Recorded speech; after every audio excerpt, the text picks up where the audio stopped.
Dengan menggunakan perahu kayu bermesin diesel khas masyarakat tempatan Riau, yakni Pompong, rombongan Forum Silaturahmi Kulaan Banjar PSKB menuju makam Syekh Abdurrahman Siddiq Al-Banjari yang berada di Parit Hidayah, Kelurahan Sapat, Kecamatan Kuindra.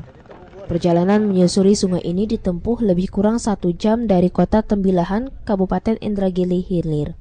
Sesampainya di dermaga Parit Hidayah, rombongan masih harus menempuh perjalanan darat sejauh 2,5 km untuk sampai ke makam Tuan Guru tersebut dengan menggunakan ojek. Sesampainya di lokasi makam, rombongan yang dipimpin Muhammad Ari didampingi cucu dari Syekh Abdurrahman Siddiq Al-Banjari langsung berziarah dan memanjatkan doa di samping makam. Kompleks yang menjadi objek wisata religi tersebut terlihat sangat sederhana. Tidak menggambarkan di lokasi tersebut ada makam seorang ulama besar, yakni Mufti Kerajaan Indragiri yang menjadi penyebar agama Islam di wilayah tersebut. Semasa hidupnya, Syekh Abdurrahman Siddiq Al-Banjari pernah ditawari dan diangkat menjadi Mufti Kerajaan di beragam daerah, namun beliau menolak dan lebih memilih dan menerima menjadi Mufti di Kerajaan Indragiri. Namun hal itu pun disetujui setelah pihak kerajaan memenuhi 3 syarat dari Syekh Abdurrahman Siddiq Al-Banjari.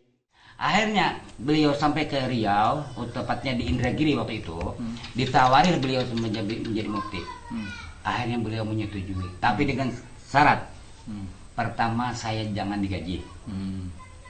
Ya, jadi selama 27 tahun beliau menjabat sebagai mufti, tidak 1 sen pun memakan gaji. Satu. Yang kedua, beliau tidak mau terikat harus. Kalau bahasa kita tuh kalau orang jadi pejabat tuh harus tinggal ini. Nah, beliau enggak. Pokoknya kalau sultan perlu dengan saya, sultan yang datang ke saya. Kalau saya perlu dengan sultan, saya datang ke sultan.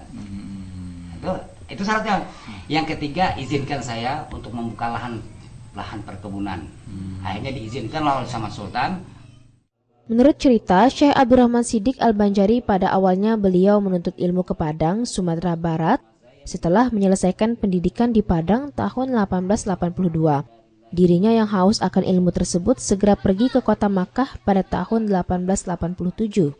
Upaya menuntut ilmu tersebut dilakukannya selama 7 tahun lamanya. Bahkan Syekh juga sempat menjadi pengajar di Masjidil Haram selama 2 tahun sebelum akhirnya kembali ke tanah air.